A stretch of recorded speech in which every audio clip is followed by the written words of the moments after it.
Hey, my name's Cannon Prince, and welcome to day 60 of the Human Reboot Experiment.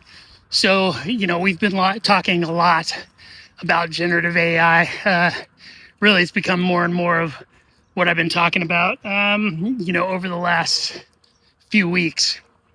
And one thing that I shared on my live stream a couple weeks ago that I wanted to make this video about today is how to approach generative filmmaking as a director.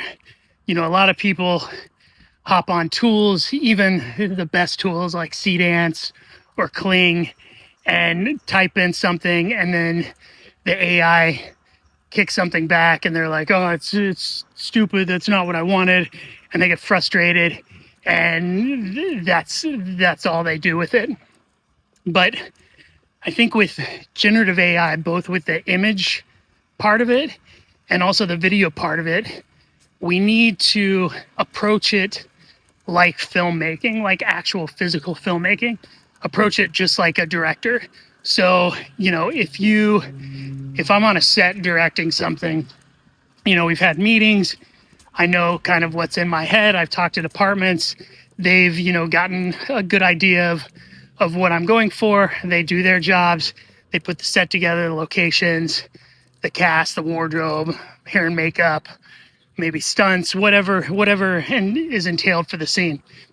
And then we go in there and we rehearse. And we might tweak a couple things, and then we shoot our first take. And then very rarely is the first take the one that ends up in the movie, especially if you're working on a tight schedule, like, where you don't have time to rehearse with the actors and things like that. Usually the first take is garbage. So you do the first take and it's like, okay, well, that was a good rehearsal. And then you start making tweaks. Maybe you give, adjustments to the actors, to the blocking, the DP, maybe adjust some lights, maybe adjust, talks to his camera operators and adjust the camera move a little bit. Maybe art department goes in and tweaks some things, puts some different props on the table, moves a plant, and stuff. And then you do another take.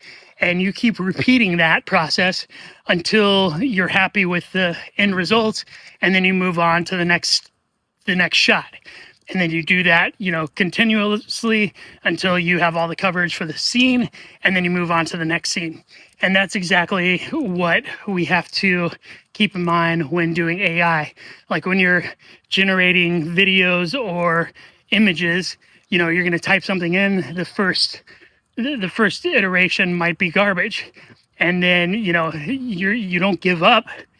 If I gave up after the first shot on every movie, I would have never directed a movie.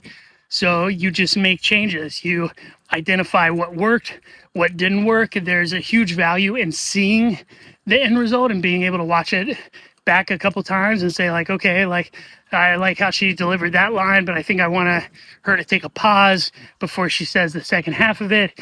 And then I want her to reach down and grab this glass of water and take a long sip. And then, we'll do another video of the guy she's talking to kind of sweating bullets while she's like taking that long sip of water. And then you try it again. And then maybe it's closer, but maybe, there's still things that aren't great. And then, you tweak the prompt again, and you keep doing that until you're happy with what you have. And you also, just like a film take on an actual movie, you're not going to use the whole shot unless it's like a oneer that you're trying to do. So you just need to find pieces in there that work good. So maybe you do 5 generations and there's a couple really cool beats and moments that happen within those, but you're going to be cutting, to your other shots in the scene and stuff. And so you just generate all of these, and then you bring it into post, into the editing bay. And like all movies, like that's where the magic happens. They say you make 3 movies. You write one, you direct one, and then you edit one, and that's the same exact process with AI. So I just wanted to throw that out there today so that you guys can start thinking of it more along the lines of practical filmmaking. And I'm super excited to see what people start creating. Feel free to share what you're working on and things, in the comments or DM me. I'd love to see them. And as always, thanks for the likes, the shares, the comments, and the follows. We are on day 60. It's crazy that we've been doing this for 60 days straight. So with that, I will see you all back here tomorrow for day 61 of the human reboot experiment. Thanks a lot.